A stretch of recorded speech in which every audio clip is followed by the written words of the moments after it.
নেইমারের দলবদলের গুঞ্জনে প্রতিনিয়ত নতুন ডালপালা গজাচ্ছে। কখনো শোনা যাচ্ছে সৌদি ক্লাব আল হিলাল ছেড়ে নেইমার যাবেন যুক্তরাষ্ট্রের ক্লাব ইন্টার মায়ামিতে, আবার কখনো আলোচনার কেন্দ্রে আসছে নেইমারের শৈশবের ক্লাব সান্তোস। এদিকে যে কোনো মূল্যে নেইমারকে ফেরাতে চায় তার শৈশবের ক্লাব সান্তোস।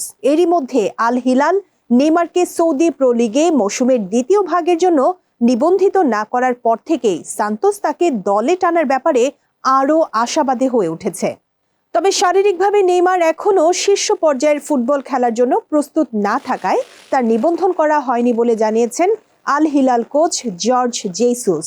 আর এই সুযোগ কাজে লাগিয়ে নেইমারকে অন্তত 6 মাসের জন্য দলে পেতে চায় সান্তোস। 6 মাসে শারীরিকভাবে নেইমার পুরোপুরি সুস্থ হয়ে উঠবেন বলেও বিশ্বাস তাদের।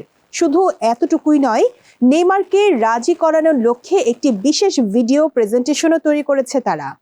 কৃত্রিম বুদ্ধিমত্তা বা এআই ব্যবহার করে বানানো ওই ভিডিওতে কথা বলতে শোনা যায় ফুটবলের রাজা ও সান্তোসের মহাতারকা পেলেকে। শুনতে পেলের কণ্ঠ মনে হলেও সেই কণ্ঠ মূলত ছিল এআই দিয়ে তৈরি করা, যেখানে নেইমারের কেন সান্তোসে ফেরা উচিত সেটি ব্যাখ্যা করতে শোনা যায় পেলেকে। সান্তোসের বানানো ওই ভিডিও দেখে নেইমারের বাবা সহ অন্য স্টাফরা বেশ আবেগ আপ্লুত হয়েছেন বলে জানা যায়। 250টিরও বেশি ডিজাইন অপশন নিয়ে ওয়ালটন স্মার্ট ফ্রিজ, বোঝে আপনার প্রয়োজন। ব্রাজিলিয়ান বিভিন্ন সংবাদ মাধ্যম জানিয়েছে নেইমারের ফেরা নিশ্চিত করতে নিজেদের সর্বোচ্চ চেষ্টা করছে সান্তোস। অন্যদিকে নেইমারের জন্য অধীর আগ্রহে অপেক্ষায় রয়েছেন সান্তোস সমর্থকরাও।